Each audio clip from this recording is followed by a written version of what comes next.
Bonjour et bienvenue dans ce nouvel épisode de Déchirer les voiles, l'épisode numéro 76 ou 76 pour les Belges et les Suisses du 31 mars 2025. Très heureux une fois de plus de vous retrouver et de poursuivre avec vous, je dirais, le compte-rendu de la transition que je suis en train de vivre grâce, je dirais, à ce cadeau peut-être mal emballé dans un premier temps, ce cadeau de l'annulation que nous avons été obligés de décider du lancement de l'Académie des relations authentiques. Et donc, je vous ai expliqué il y a 15 jours comment nous avions réussi finalement, pas seulement moi personnellement, mais toute mon équipe, comment nous avions réussi finalement à transformer de façon constructive et positive quelque chose qui aurait pu être considéré comme une catastrophe. Bien.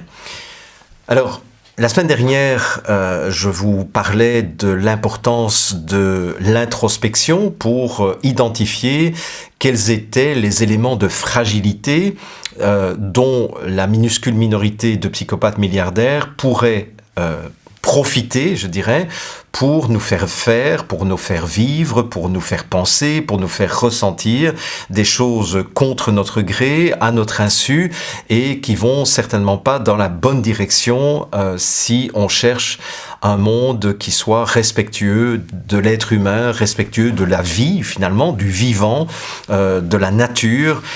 Il est clair que ce vers quoi l'élite mondiale essaye de nous entraîner n'est véritablement pas folichon, hein, on va le dire comme ça. Et vous avez été quelques-uns à réagir lorsque je vous ai dit que il était peut-être important d'abandonner tout espoir. Alors évidemment, vous m'avez dit, mon frère Jean-Jacques, justement l'espoir fait vivre, quoi. Hein, et pourquoi est-ce qu'on ne devrait pas vivre d'espoir ou alors être dans l'espérance, qui est une conception plus chrétienne, je dirais. Et en réalité, ce que je voulais dire à travers ça, c'est que nous ne reviendrons pas au monde que nous avons connu. Ça, pour moi, c'est une évidence. Si vous avez suivi l'émission Libérer l'info de jeudi dernier, le jeudi 27 mars, eh bien, vous aurez peut-être entendu ma chronique consacré aux Pfizer Papers. Et les Pfizer Papers, c'est le compte-rendu de ce gros livre qui est à côté de moi. Vous voyez, c'est quand même un livre assez imposant qui révèle finalement ce qui était véritablement inscrit dans les documents des études cliniques de la mise au point de ce vaccin, entre guillemets, anti-Covid-19 chez Pfizer. Et je vous ai exposé en fait le fait que nous avions maintenant la preuve quasiment indubitable que Pfizer et les autres, hein, Moderna, Johnson & Johnson, AstraZeneca, Sinovac, Sputnik 5, enfin bon, peu importe, tous ces vaccins, ces injections déguisées en vaccins avaient une intention très claire qui était une intention génocidaire. Alors, ils ne l'ont pas encore fait à large échelle, ils n'ont consacré que 4% de leur, de leur fiole pour tuer la population, une partie de la population. Et en tout cas, ce qui est apparu grâce à des lanceurs d'alerte déjà en 2022, début 2023, c'est que finalement, les 100% de morts du Covid, entre guillemets, suite aux injections anti-Covid, avaient été, je dirais, provoqués par 4% des lots de vaccins, que ce soit de Pfizer, de Moderna, de Johnson & Johnson. L'étude avait été faite aux États-Unis. Ce qui fait que quand on voit que ces gens qu'on appelle l'élite mondiale sont capables de programmer à l'avance un test à une échelle encore réduite pour tuer une partie de la population mondiale, et d'après un certain nombre de chercheurs indépendants, on est bien au-delà des 6 millions de personnes mortes dans le régime nazi de la Deuxième Guerre mondiale. on pourrait se dire, comment est-ce qu'on va pouvoir les arrêter? Et ma réponse c'est, n'espérez pas qu'on les arrête. Nous ne reviendrons pas au monde d'avant. Et en préparant cette chronique d'aujourd'hui, cet épisode d'aujourd'hui, j'ai repensé à un argument qui avait été proposé par une association en Belgique qui accompagnait les gens qui étaient en traitement contre le cancer. Donc des personnes qui, pour la plupart d'entre elles, étaient en chimiothérapie, en radiothérapie, en hormonothérapie, ou qui étaient à devoir dealer avec les conséquences post-opératoires de l'ablation d'un organe. Et l'argument et même le slogan de cette association d'accompagnement des victimes du cancer, c'était « revivre comme avant ».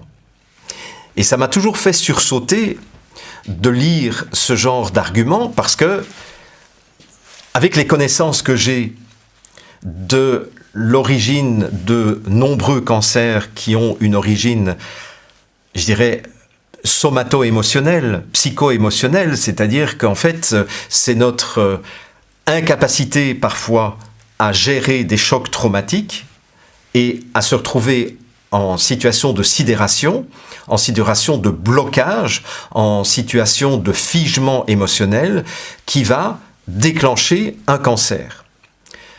Ce qui veut dire que si nous avons contracté un cancer d'origine somato-émotionnelle, bon, je suis d'accord, il y a des cancers dont l'origine peut être tout simplement chimique ou radiologique, c'est-à-dire nucléaire.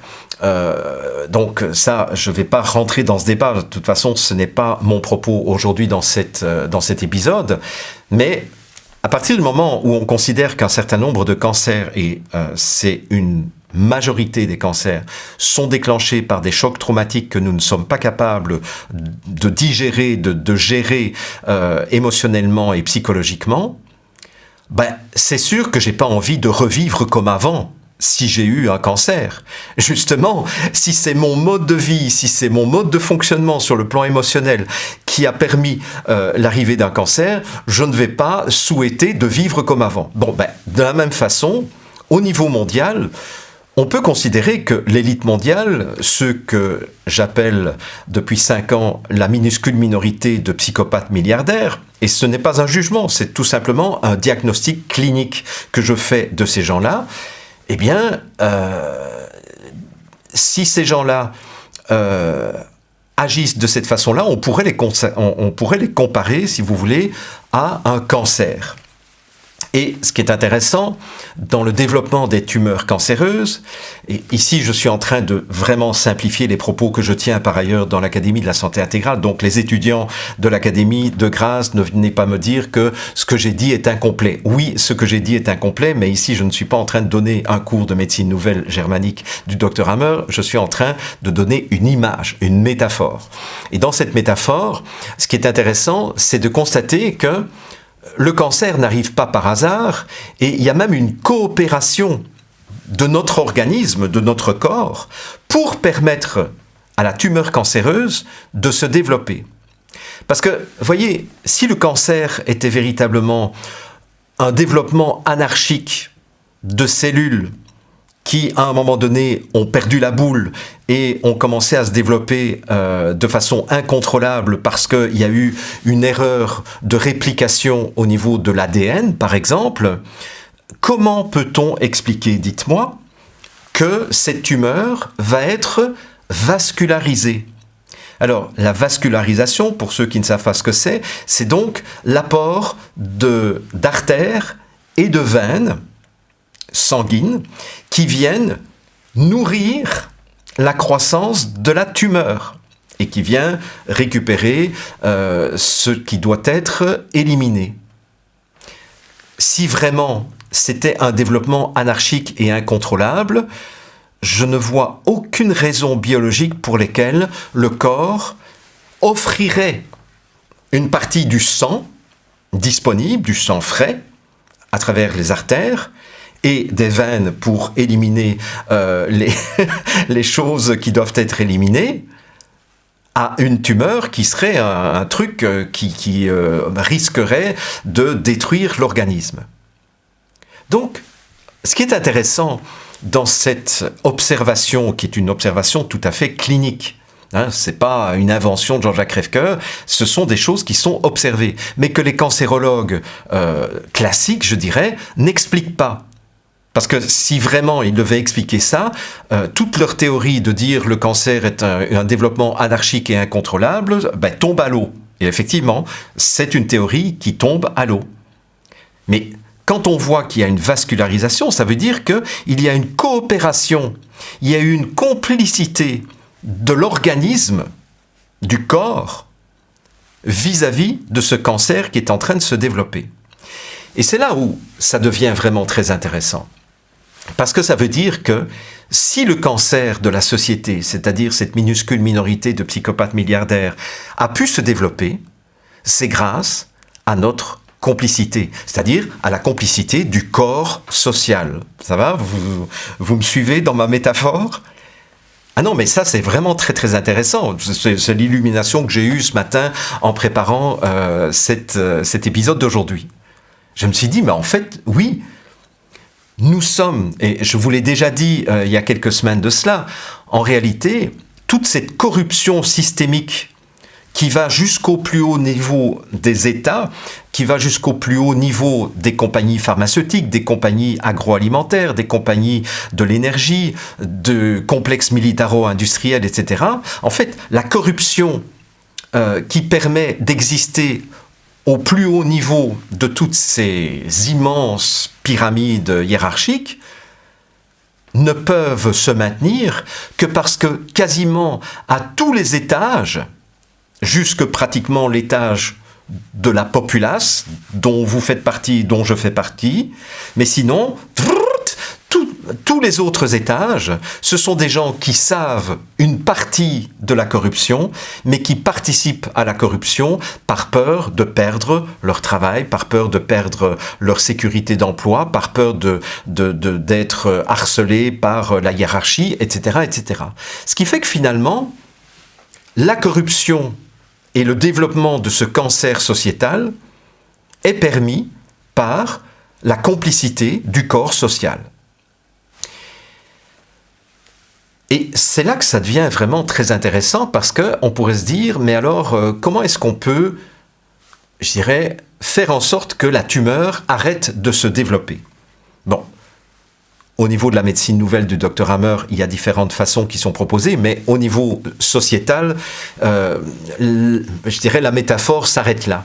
Sauf que si je reviens à la vascularisation, on peut imaginer que si on arrête de fournir du sang frais au cancer, à la tumeur, c'est-à-dire à la minuscule minorité de psychopathes milliardaires, eh bien, la tumeur va mourir. La tumeur va être affamée et elle va au mieux se nécroser. C'est ce qu'on appelle la nécrose d'une tumeur cancéreuse. Et à ce moment-là, ça devient complètement inactif. Et on peut se demander, oui, mais enfin, Jean-Jacques, écoute, t'es bien gentil, mais nos impôts, ils nous sont prélevés à la source. Et ça, je suis bien d'accord avec vous. Même moi, qui suis un travailleur indépendant, une partie de mes revenus quasiment tous mes revenus sont prélevés à la source. C'est-à-dire que chaque fois que je reçois une rémunération de mon entreprise en tant qu'indépendant, eh bien, il y a déjà une partie qui est versée à mon secrétariat social en Belgique ou qui est versée aux impôts au Québec. Et il y a quelques années, j'étais en litige suite à un contrôle du fisc canadien, pas le québécois, le canadien, parce qu'en fait, on a 2 niveaux de fiscalité, et j'étais totalement en désaccord avec la décision qu'ils avaient prise. Donc, je me suis battu contre eux pendant 1 an et demi, et j'ai gagné entièrement. Mais pendant ce temps-là, moi j'avais dit, je ne payerai pas l'amende qu'il m'impose, je ne vais pas payer ce qu'il me réclame, et je vais me battre jusqu'au bout parce que c'est totalement illégal ce qu'ils ont fait. Bon, vous savez ce qu'ils faisaient ? C'est que toutes les taxes que je devais récupérer chaque trimestre, ils les prélevaient entièrement en disant « c'est une avance que nous prenons sur l'argent que vous refusez de nous payer ». Donc, vous voyez que c'est clair que de dire « oui, on va arrêter de consommer », ils s'en foutent. Ils s'en foutent complètement parce que maintenant, ils ont une maîtrise totale sur la planche à billets. Regardez ce qu'ils ont fait pendant le Covid.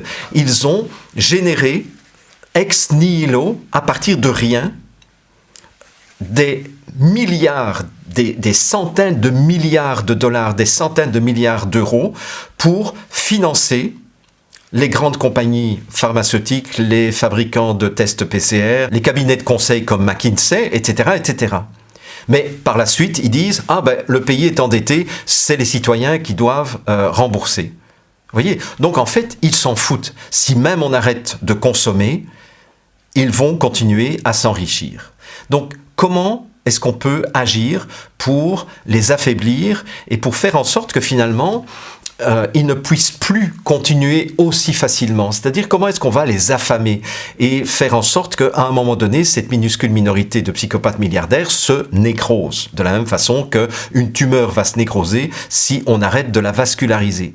C'est aussi simple que ça. Et c'est là où je reviens à la chronique que j'ai tenue à propos des Pfizer Papers. Et d'ailleurs, je vais vous le mettre à la suite de cet épisode. Comme ça, vous n'aurez pas à aller chercher l'émission en entier.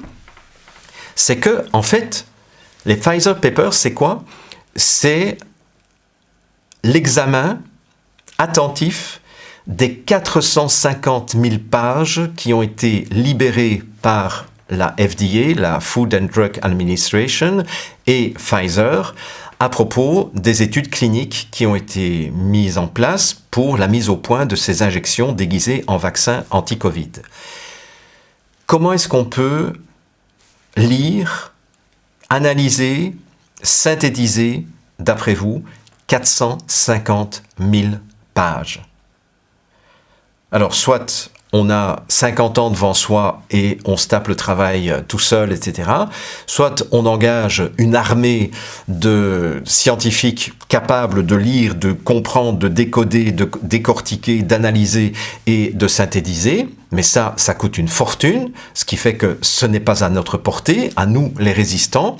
Il y a une autre stratégie, c'est de faire appel au bénévolat. Et en réalité, c'est ça qui s'est passé avec les Pfizer Papers, et c'est ça que je trouve extraordinaire. C'est que si en 2 ans, ils ont été capables de faire la démonstration des intentions génocidaires des compagnies pharmaceutiques en 2 ans, c'est parce qu'il y a eu 3250 scientifiques en activité ou à la retraite dans le monde entier qui se sont mis ensemble pour se partager le travail de lecture des 450 000 pages de rapports et de tableaux de chiffres et de données pour pouvoir rendre publique la saloperie que les compagnies pharmaceutiques ont faite vis-à-vis de la population. Et ça me paraît vraiment fondamental comme découverte. C'est que je me rends compte que ce qui constitue de véritables bâtons dans les roues du totalitarisme, ce sont toutes les personnes bénévoles, et vous en faites partie, qui relayent une information contre l'information des médias dominants. Les médias dominants sont financés à coups de milliards dans chaque pays pour survivre. Parce que s'ils devaient compter sur la reconnaissance et l'adhésion de leurs spectateurs, entre guillemets, ça fait très longtemps qu'ils seraient tous morts financièrement, ils seraient tous en faillite. C'est-à-dire qu'en fait, tous les médias, tous les grands médias, en réalité, sont des gens sous perfusion permanente avec nos impôts. Et on ne nous donne pas le choix de financer ou de ne pas financer les médias. Mais en face de cela, vous avez des médias indépendants qui travaillent avec des bouts de ficelle. La plupart sont des bénévoles ou ce sont des personnes qui reçoivent une contribution de leur communauté pour continuer à faire ce travail d'information. Et c'est grâce à cette armée de bénévoles dont vous faites partie, je le répète encore une fois, parce que vous, vous partagez avec votre carnet d'adresses, par exemple, les informations qui vous paraissent importantes à connaître. Et c'est grâce à toute cette gratuité, c'est grâce à tout ce bénévolat qu'un jour, je pense que nous allons non seulement affamer et affaiblir la minuscule minorité de psychopathes milliardaires, mais en plus, c'est grâce aussi à tout ce don gratuit que nous allons pouvoir, préparer les bases d'un monde qui corresponde véritablement aux aspirations de notre âme. Ça, je pense que c'est une voie qui me paraît une des rares voies réalistes pour réenchanter le monde. C'est que nous réapprenions la puissance du don, que nous réapprenions à prendre soin les uns des autres gratuitement, sans attendre du retour. Et c'est à travers ce retissage de nos relations humaines, où nous prenons soin les uns des autres, où nous nous entraidons gratuitement, où nous nous soutenons gratuitement, que nous allons être capables de terrasser cette minuscule de psychopathes. Et ça, j'y crois très fermement. J'en ai une conviction profonde. C'est notre bénévolat qui, déjà actuellement, tient la société debout. Éliminer toutes les associations de bénévoles qui visitent les malades, qui visitent les vieux, qui s'occupent des enfants, qui font plein de choses pour ceux qui sont plus déshérités, plus démunis, plus pauvres. Si déjà toutes ces associations disparaissaient, les sociétés n'existeraient plus. Ce serait le carnage, ce serait le chaos complet. Donc c'est déjà grâce à la gratuité, c'est déjà grâce au bénévolat que la société continue à tenir debout, malgré toutes les attaques que l'élite mondiale est en train de perpétrer de plus en plus vis-à-vis de la population. Mais je pense que si nous continuons à faire un travail bénévole, comme l'ont fait ces 3250 scientifiques en activité ou retraités, pour le plus grand bien de tous et pour que plus jamais on ne puisse pas dire « je ne savais pas qu'on était en train de vivre un génocide ». Je vous laisse méditer là-dessus et je vous invite déjà à prendre rendez-vous avec la chaîne de Rachid Achachi, avec qui j'ai enregistré une émission il y a quelques semaines de cela. Et cette émission va sortir le mardi 1er avril, donc demain. Et c'est une émission que je vous invite vraiment à écouter avec beaucoup d'attention. Elle est consacrée à la notion de deuil, mais la notion de deuil pas uniquement liée à la mort d'un être cher ou liée à l'annonce de notre propre mort, mais ce sont tous les deuils que nous vivons au quotidien et comment est-ce que nous pouvons traverser les deuils de façon consciente, de façon non victimaire et de façon constructive. Et si je vous invite à faire cela, c'est parce que ma chronique de la semaine prochaine, donc mon épisode de Déchirer les voiles de la semaine prochaine, sera consacré justement au deuil nécessaire que nous allons devoir faire par rapport à tout ce que nous avons connu jusqu'à présent et qui ne reviendra plus jamais. Voilà.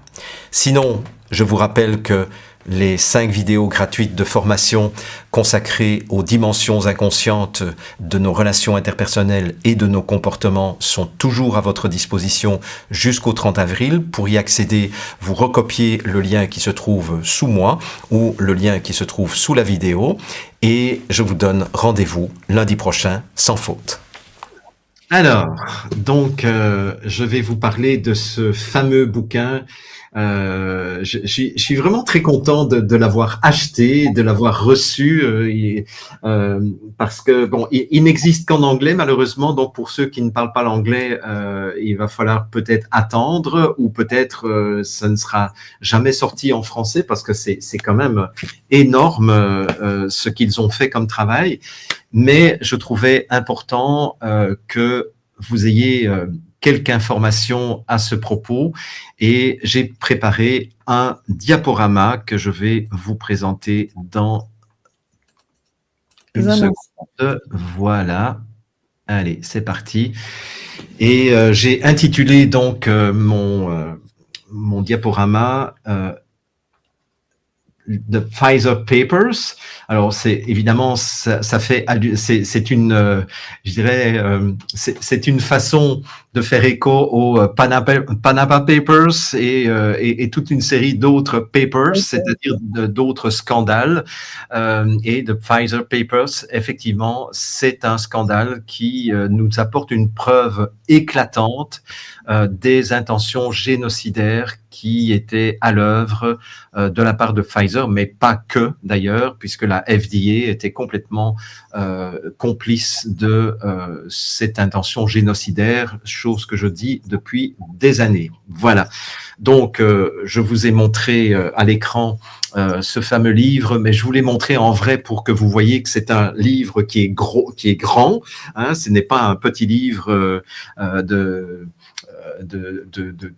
13 cm sur... C'est combien les couvertures habituellement? C'est 18 sur 12? Alors, le mien, c'est 15, c'est 15 sur 23. Et ça peut être... alors, le poche, évidemment, c'est beaucoup moins. Hein. Là, je te parle d'un grand livre. Mais bref. Celui-là, voilà. Il doit faire 20 et quelques, en tout cas. Il fait 26 cm de haut. Oh, voilà, ouais, 26 cm de haut. Alors... je veux commencer par un bref historique sur lequel je ne vais pas beaucoup m'appesantir, qui est donc je dirais le passé glorieux de Pfizer, je dirais, parce que je pense que c'est utile de se souvenir que eh bien Pfizer a eu un passé assez glorieux. Donc j'ai mis ça par ordre de date, et ce sont toutes les condamnations avec le montant qu'ils ont dû payer et les raisons. Donc vous voyez 75 millions en 96, 30 millions, 49 millions, 3 milliards 750 millions, 190 millions, 430 millions, 124 millions, 124 millions, 60 millions, 745 millions, 335 millions. Donc entre 96 et 2009, on était déjà à plus de quasiment 5 milliards d'amendes pour des essais cliniques controversés au Nigeria, des violations répétées de la sécurité, des fausses déclarations médicales, violations de sécurité, publicité mensongère, promotion illégale de produits, charlatanisme, falsification des faits, promotion illégale des produits, charlatanisme. En fait, c'est toujours la même chose, hein, violation de sécurité liée aux médicaments, pot de vin, rétrocommission, corruption de médecins, etc. Et depuis 2009 jusque maintenant, on a encore 2 milliards 300 millions promotion et vente de molécules inadaptées, 42 millions et demi, 42 millions 900 000, 55 millions 250. Écoutez, ça fait rire quand on voit ce genre de choses. Moi, j'ai fait pas mal de recherches pour aller rechercher tous ces chiffres et avec toutes les références, mais c'est quand même impressionnant parce que quand on regarde ce que Pfizer a eu comme amende, la plupart du temps d'ailleurs suite à des négociations hors jugement. C'est-à-dire que, je ne sais pas si tout le monde est coutumier de cela, mais lorsque une compagnie comme Pfizer se fait poursuivre par des plaignants, très souvent, la manière dont ils s'arrangent, c'est qu'ils disent, ben non, finalement, on ne veut pas de procès, on va s'arranger hors cours. Et ça veut dire que, quelque part, ils vont accepter de payer une somme pour indemniser les victimes, mais pour ne pas être condamnés. Voilà. Et c'est ça la pratique de quasiment toutes les grosses compagnies, que ce soit dans le domaine agroalimentaire, le domaine pharmaceutique, le domaine énergétique, c'est toujours la même stratégie, c'est-à-dire qu'ils font des négociations hors cours, donc le procès ne va pas jusqu'au bout, mais ils sont acculés par la procédure juridique à négocier hors cours et à accepter de payer des amendes qui peuvent aller jusqu'à, enfin des indemnités qui peuvent aller jusqu'à 2 milliards 300 millions, comme vous le voyez en 2009. Voilà. Donc en 2025, pour l'instant, ils n'ont eu que 60 millions de choses à payer. En 3 mois. Et apparemment, oui, c'est ça. Et apparemment, depuis 2019, ils n'ont rien eu à payer. En tout cas, je n'ai rien trouvé. Mais donc, c'est intéressant quand même j'ai cherché le logo de Pfizer et je suis tombé là-dessus. C'est-à-dire leur motto, c'est Life is our life's work. Donc, la vie, c'est le travail de notre vie. Ben oui, ben tu parles quand tu vois qu'il y a plus de 11 milliards qui ont été payés en indemnité en 30 années. On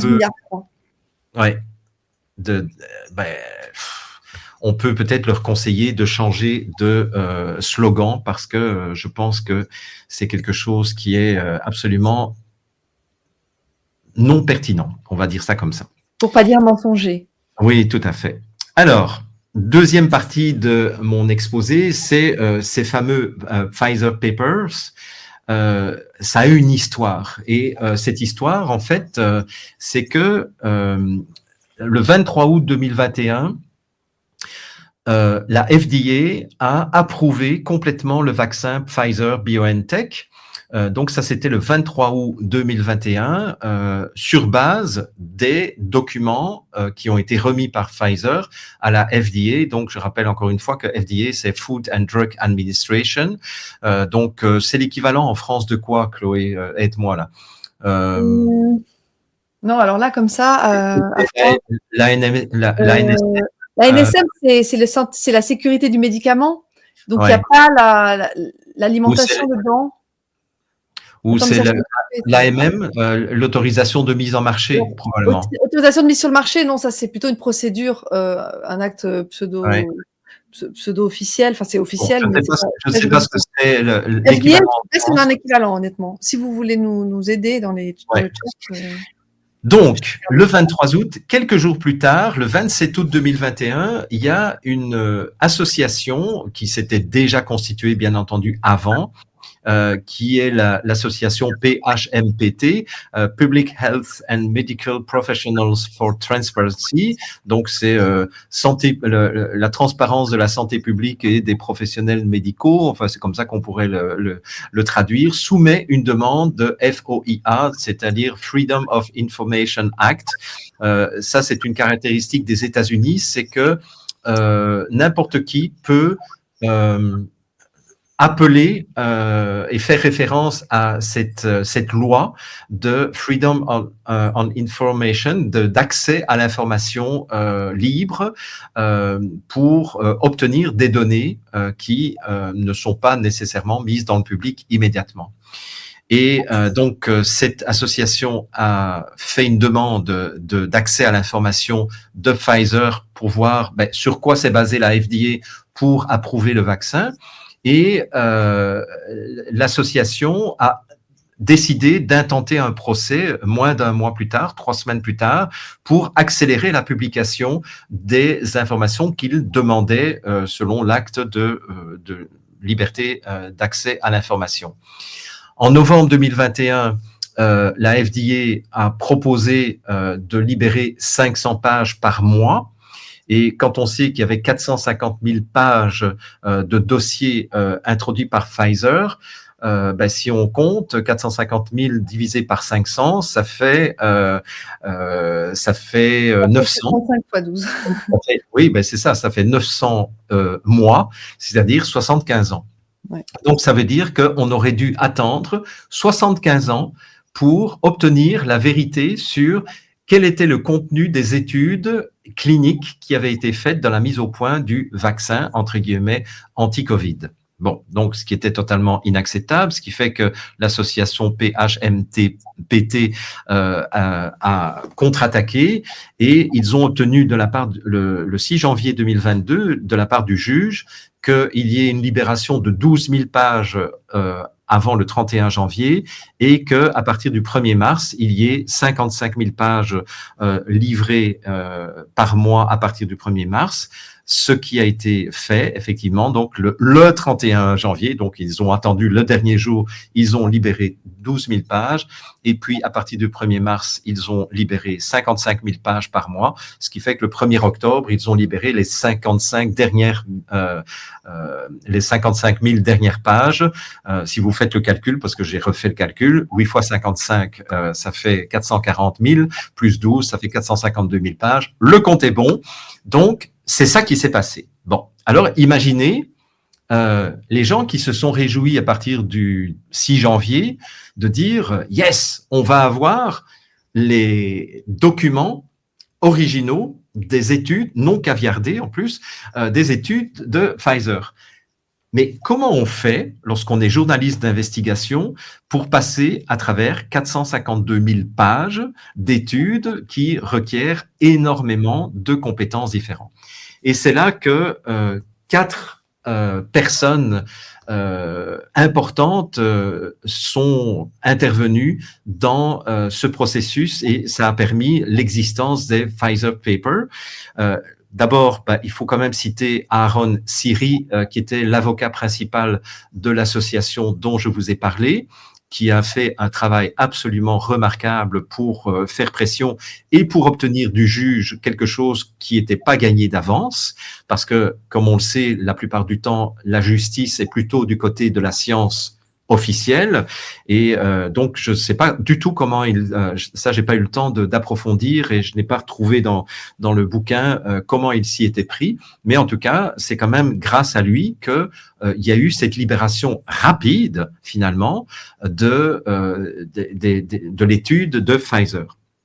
Deuxième personne grâce à qui on a ces Pfizer Papers, c'est Naomi Wolf, qui était déjà une journaliste indépendante, chroniqueuse, spécialisée essentiellement sur toutes les questions féminines, les questions de fertilité, etc. Enfin bon, de maternité, etc. Et Naomi Wolf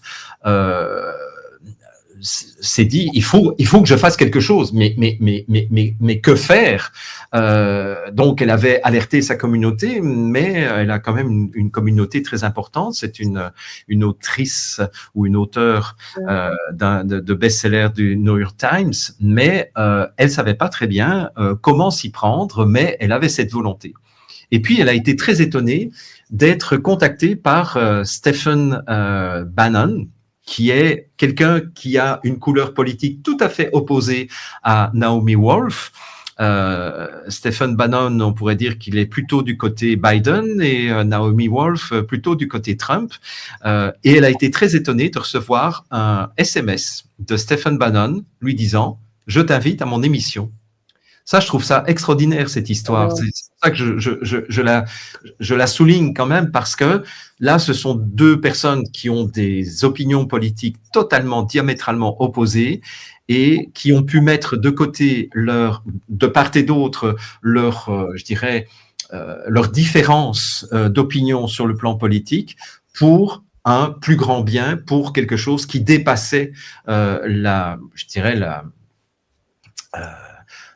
dichotomie entre la droite et la gauche américaine, entre les démocrates et les républicains, etc. Et ça, je trouve ça extraordinaire. Et donc, Stephen Bannon a donné la parole à Naomi Wolf et il y avait énormément de gens qui ont suivi l'émission. Et à la suite de l'émission, dans les heures qui ont suivi, Naomi Wolf a commencé à recevoir, sa boîte à courriel a été littéralement envahie par des propositions venant du monde entier de gens qui disaient Mais moi, je veux bien bénévolement lire une partie des pages qui vont sortir, parce qu'à ce moment-là, les 450 000 pages n'étaient pas encore publiées. Mais elle était en pleine panique. Donc, elle a rappelé Stephen Bannon, qui a refait une émission avec elle. Et Stephen Bannon lui dit, mais en fait, ça va être simple. Vous n'avez qu'à engager tous ces bénévoles et leur demander de faire des rapports. Et ça a été vraiment l'idée de génie de Stephen Bannon, c'est de dire, mais en fait, faites travailler ces gens-là, ces bénévoles, qui sont des scientifiques, mais ça, j'en parlerai juste après, mais demandez-leur de faire des rapports de vulgarisation et de synthèse de ce qu'ils auront lu, chaque groupe séparément. Et elle a dit, mais ça, c'est génial, mais moi, je suis pas une organisatrice.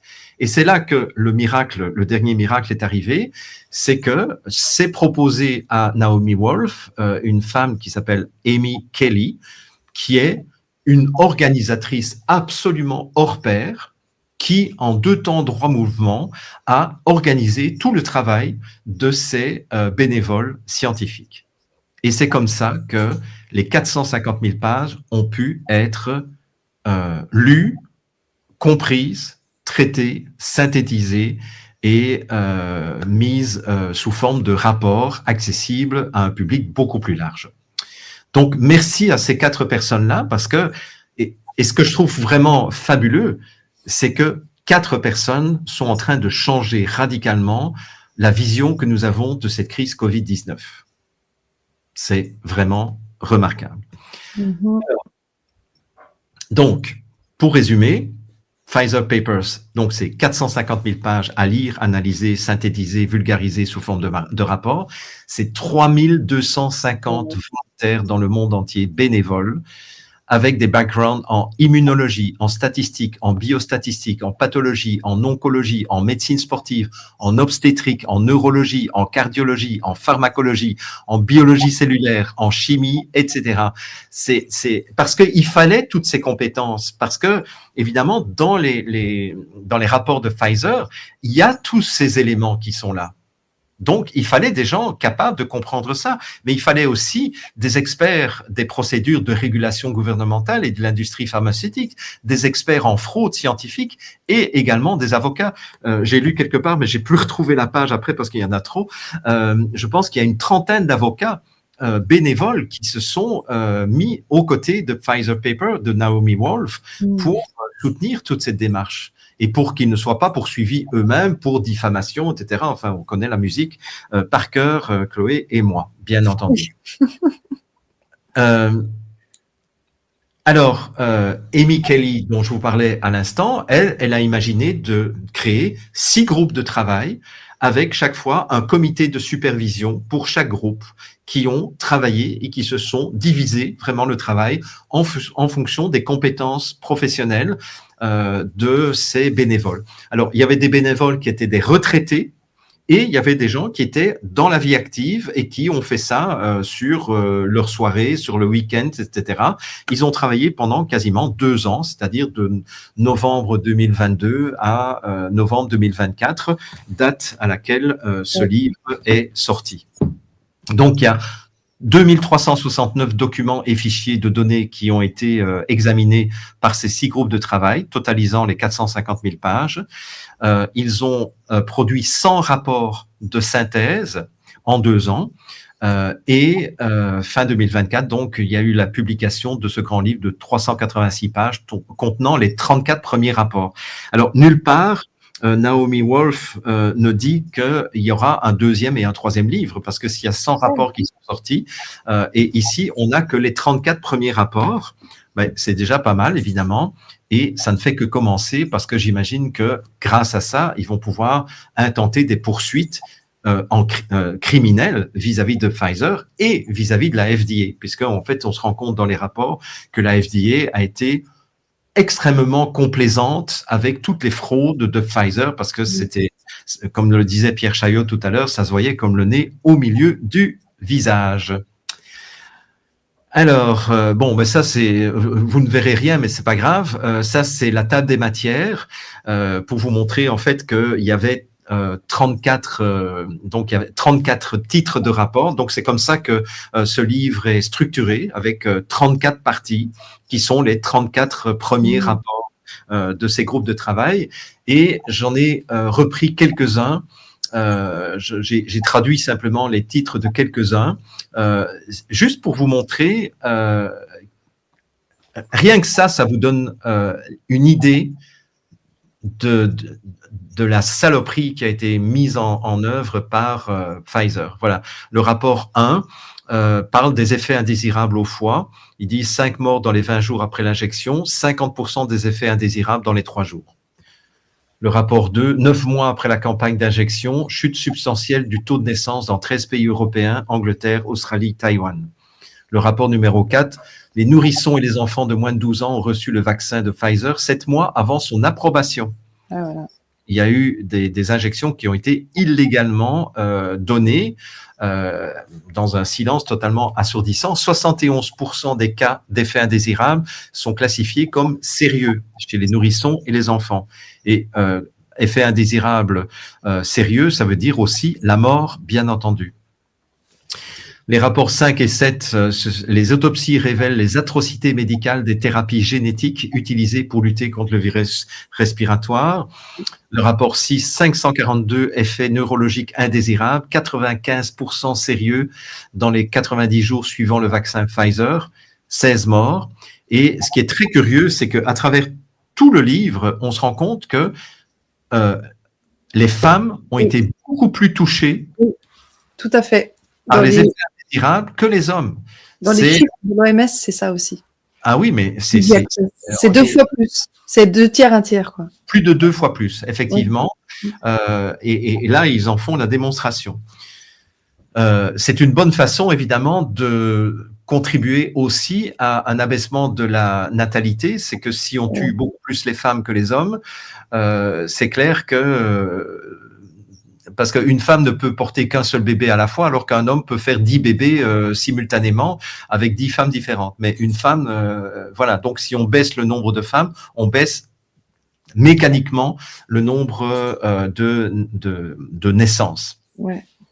Rapport 10, Ute Kruger, qui est médecin, spécialiste du cancer du sein, révèle une augmentation des cancers et des occurrences de turbocancers suivant les vaccins de thérapie génique.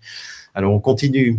Alors, je ne vous ai pas donné tous, mais le rapport 11, les lésions rénales aiguës et insuffisance rénale aiguë après la vaccination Pfizer. 33% des patients sont morts.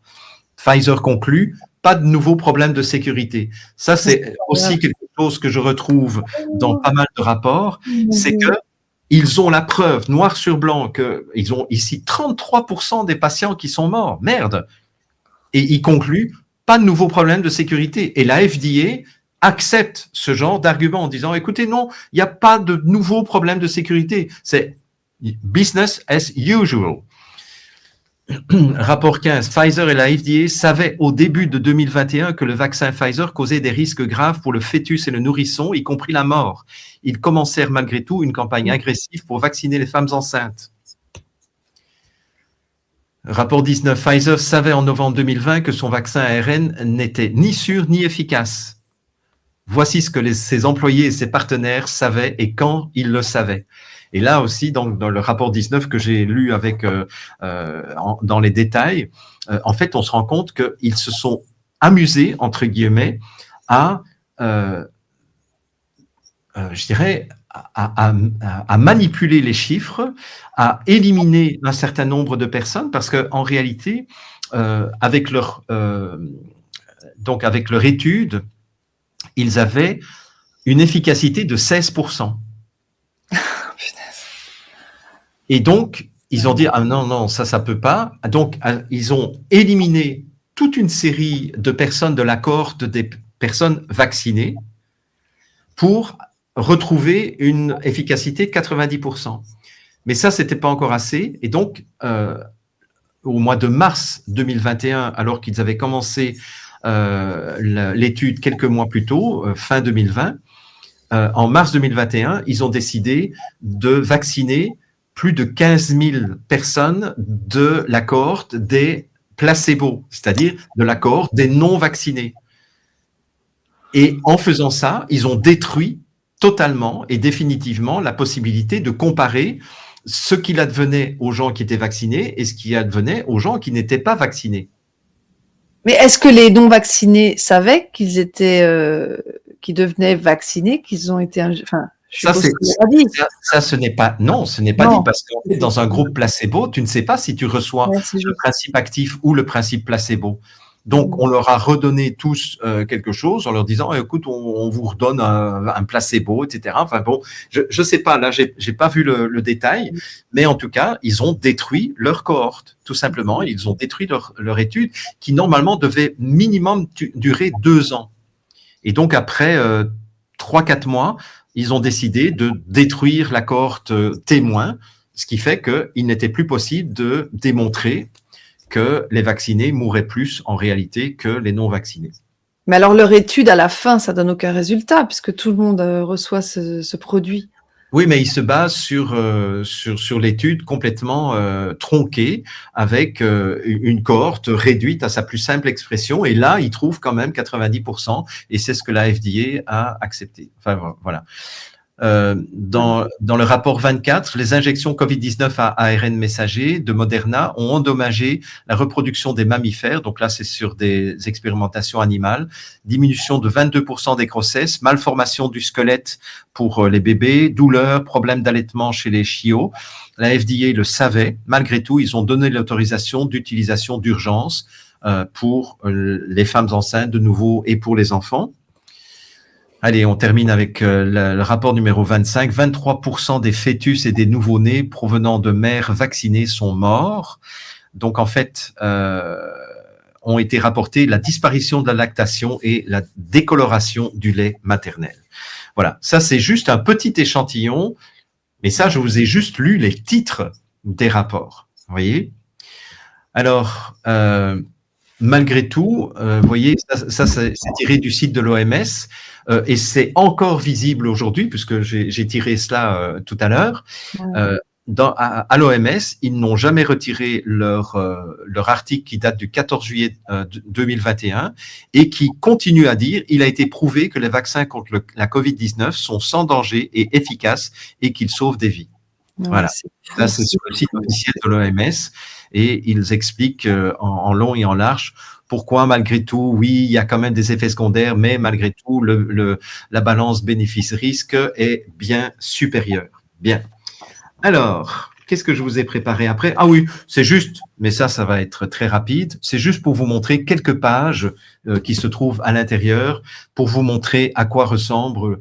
Donc là, j'ai pris des photos, puisque c'était la seule façon dont je pouvais agir, puisque c'est un grand livre, donc mon scanner était trop petit pour ça. Donc voilà ce qu'on trouve dans ce livre. Donc en fait, ce livre est en couleur à l'intérieur, d'où son prix assez élevé. Et donc vous avez des tableaux, des chiffres, des photos, des statistiques, encore des photos, des statistiques, voilà, et beaucoup de textes. Mais ce que je trouve vraiment intéressant, c'est que ces textes sont quand même relativement compréhensible pour des personnes non spécialistes de ces questions. C'est vraiment bien rédigé. J'ai une petite question avant que tu continues, si tu veux bien. Les photos là qu'on voit avec des échantillons, ça provient de Pfizer, ça? Ces choses qui viennent non, pas nécessairement de Pfizer. Il y a des photos qui proviennent des études de Pfizer et il y a des photos qui proviennent d'études postérieures aux campagnes de vaccination. Entre autres, ils montrent tous ces filaments qu'on trouve dans les autopsies, etc. Donc ça, ils ont mis en plus pour prouver que ce qui était déjà soupçonnés dans les études de Pfizer ont été confirmés par les faits, par la suite, par les médecins légistes, etc. Voilà. Okay. Alors, je voulais quand même faire quelques petits rappels importants que j'ai fait en partie déjà au moment où Pierre Chaillot était là. C'est qu'un virus, s'il existe, n'a jamais déclenché une maladie et, a fortiori, n'a jamais déclenché une épidémie, une pandémie. Si un virus n'est déjà pas capable de déclencher une maladie, s'il existe, on ne voit pas comment il pourrait déclencher une épidémie ou une pandémie. Le virus SARS-CoV-2 n'a jamais été isolé. Voir les enquêtes de Christine Masset, qui a beaucoup fait parler d'elle en 2021.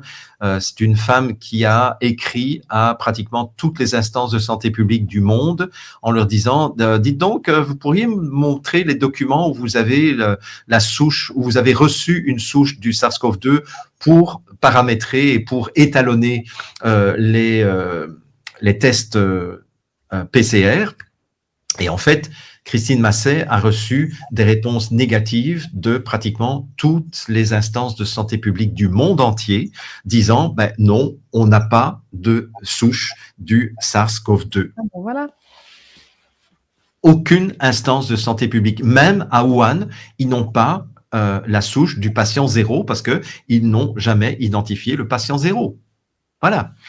Mais à part ça, on a créé des tests PCR, soi-disant, sur la touche du patient zéro. Donc, tout ça, c'est vraiment une légende, quoi. Il n'y a rien qui est vrai. C'est un narratif qui est totalement virtuel. Alors, je rappelle aussi que le séquençage de ce virus imaginaire, comme le séquençage de tous les virus, sont réalisés par interpolation ou extrapolation numérique. C'est-à-dire qu'en réalité, ce que le professeur Raoul nous a montré en prouvant qu'il y avait X centaines de variants, comment est-ce qu'on peut séquencer des variants d'un virus qui n'existe pas et qu'on n'a jamais isolé? Et comment a-t-il fait? En réalité, quand on creuse un peu, on se rend compte que le séquençage, c'est un travail où c'est l'ordinateur qui fait l'hypothèse de ce que devrait être la séquence génétique du variant ou du virus. Enfin, j'ai même moi-même du mal à imaginer comment est-ce qu'on peut croire. Si on va regarder comment l'ordinateur fonctionne, en fait, on se rend compte que c'est l'ordinateur lui-même qui génère la suite de bases d'acides aminés. C'est fou. Alors, je rappelle aussi que la première courbe de mortalité due au Covid était totalement artificielle et construite de plusieurs façons pour nous faire croire à cette pandémie. C'est qu'on a comptabilisé les morts de n'importe quoi, crise cardiaque, accident de voiture, les grippes, les cancers, etc. Et on les a comptabilisés en morts Covid.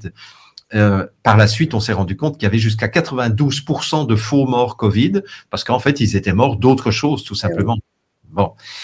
On a assassiné les vieux, on en a parlé avec Pierre Chaillot, donc je ne rappelle pas ça. Je rappelle aussi qu'on a intubé au début de la crise les patients avec 92% de probabilité de les tuer. Hein, c'est-à-dire qu'en fait, on s'est rendu compte que quand on intubait un patient, soi-disant parce qu'il avait des problèmes respiratoires et qu'on a essayé de l'aider, en fait, l'intubation tuait les gens plutôt que de les sauver. Et on savait qu'il y avait 92% de probabilité de mourir lorsqu'on se faisait intuber à l'hôpital. Seuls les plus résistants ont survécu à l'intubation. Ce chiffre de 92%, pardon, tu sais d'où il vient? En fait, il est sorti d'abord dans l'État de New York, où il y avait un lanceur d'alerte, un jeune médecin qui avait déjà lancé l'alerte, et puis il a fait toute une étude statistique. Donc ce sont, je me souviens avoir lu cette étude faite par ce groupe de médecins américains qui avait, je ne sais plus comment s'appelait ce groupe de médecins, je ne sais pas si tu t'en souviens, c'est de là que ce chiffre sort. Merci. Et ça, c'est quand même incroyable. C'est-à-dire que c'était une façon aussi de faire croire à la dangerosité et au drame de cette crise Covid, alors qu'en réalité, les gens étaient simplement tués par le protocole de soins qu'on leur imposait. On a récompensé les médecins, les hôpitaux et les résidences de personnes âgées chaque fois que la mention mort du Covid apparaissait sur le certificat de décès. Ça, c'est documenté aussi. Et ils recevaient davantage d'argent quand la personne était morte du Covid, soi-disant parce que c'était une prime de risque. Oups, qu'est-ce que j'ai fait là? Oui, pardon. On a brûlé immédiatement les corps pour effacer les traces du crime. Je vous rappelle qu'en 2020, lorsque les gens mouraient du Covid, on les incinérait immédiatement, sans C'est juste. autopsie. Oui. Je pense que les gens ont la mémoire courte, mais moi j'ai une excellente mémoire. Donc en 2020, après ils ont arrêté cela, mais en 2020, les gens qui mouraient dans les EHPAD ou les gens qui mouraient avec un certificat de décès mort du Covid étaient incinérés immédiatement, en l'absence de la famille, en l'absence de diagnostic, en l'absence d'autopsie, quoi que ce soit. On les brûlait tout de suite parce qu'ils étaient tellement contagieux qu'il fallait les faire disparaître. En réalité, c'était autre chose qui se jouait, bien entendu. Et on annonçait quotidiennement le nombre de morts et de cas sans aucun référentiel permettant d'évaluer la gravité ou non de cette crise. C'est ce que Pierre Chaillot nous disait tout à l'heure, quand on disait en Chine, il y a 2500 morts, bah oui, mais 60 000 morts meurent chaque jour. J'avais fait la même chose en 2009 au moment de la grippe H1N1. J'avais rappelé que chaque année, il y a entre 250 et 750 000 morts de la grippe saisonnière. Oui. Et moi, j'avais dit ça au mois de septembre 2009 en disant, écoutez, on va voir si on va avoir plus que 250 à 750 000 morts mondialement. Et finalement, on a eu même moins de morts l'année où il y a eu le H1N1 que les 250 000. Donc, les courbes suivantes étaient des courbes de cas générés par une méthode PCR qui était totalement inadaptée. Je ne reviens pas là-dessus. Et en plus, les courbes ont été manipulées. Et c'est l'armée, et en particulier la DARPA, qui a mis en œuvre et géré toute cette crise. Je rappelle qu'au Canada, à partir du moment où il y a eu la crise Covid, toutes les réunions de Santé Canada étaient présidées par un général de l'armée canadienne, qui donnait ses ordres à tous les fonctionnaires de Santé Canada. Donc, le ministère de la Santé était supervisé et était dirigé par un militaire. Voilà. Et ça, je le sais de quelqu'un qui travaillait comme cadre chez Santé Canada, comme spécialiste des nanotechnologies, des bio-nanotechnologies, et qui a pris contact avec moi en secret à un moment donné pour me dire, écoute, voilà ce qui se passe. À toutes nos réunions maintenant, c'est un général qui nous dit avec quel sous-traitant travailler pour les tests, avec quel sous-traitant ne pas travailler, quel type de test il faut acheter, chez qui, etc., etc. Donc, en fait, c'était un militaire qui avait pris le contrôle de la santé au Canada. Mes conclusions, oui, j'aurais dû mettre un S à conclusion. Donc, Pfizer et la FDA savaient pertinemment qu'ils tuaient ou qu'ils handicapaient lourdement les cobayes humains. Ils ont malgré tout maintenu leur discours. Notre vaccin est sûr et efficace contre l'infection et contre la transmission. Chaque fois qu'une étude apportait la preuve de l'inefficacité ou de la dangerosité de l'injection, Pfizer manipulait les données pour faire croire le contraire. Par exemple, le retrait de certaines cohortes, la vaccination du groupe placebo, j'en ai parlé, la non-publication des résultats gênants, la minimisation ou le déni des effets délétères, etc., etc. Donc, en fait, ce bouquin regorge d'exemples de fraude scientifique, tout simplement. Ce sur quoi les scientifiques de Pfizer ont porté leur attention de façon permanente, j'avais dit le mois dernier, ce n'est pas l'efficacité des injections à combattre les infections respiratoires, mais leur efficacité à détruire la fertilité des humains et leur capacité à se reproduire. Donc, à détruire la capacité à se reproduire.